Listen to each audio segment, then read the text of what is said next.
మనలను రక్షించడానికి, మనము పరలోకానికి వెళ్ళడానికి అనగా క్రీస్తు రాజ్యంలోనికి ప్రవేశించడానికి అనేకులు అనగా కొన్ని వందల మంది హతసాక్షులైనట్టుగా మనం బైబిల్లో చూడగలము, చరిత్రలో కూడా మనం చూడగలం.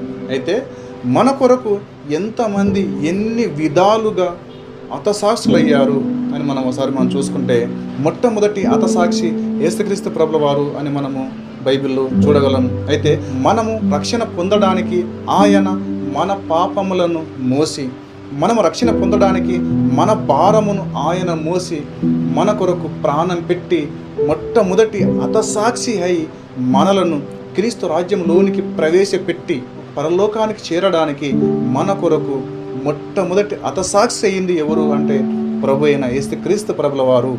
కొన్ని వందల మంది క్రీస్తు కొరకు అనగా క్రీస్తు రాజ్యాన్ని విస్తరించడానికి కొన్ని వందల మంది ఏ విధంగా హతసాక్షులు అయ్యారో మనము ఒక్కొక్క ఎపిసోడ్గా ఇది మొదలుకొని మాట్లాడబోతున్నాం. అయితే ఈరోజు మనము మొట్టమొదటి హతసాక్షి ఎవరు అని మనం చూడగలిగితే ప్రభు అయిన యేసుక్రీస్తు ప్రభుల వారు అని మనం బైబిల్లో చూడగలం, చరిత్రలో కూడా మనము చూడగలము.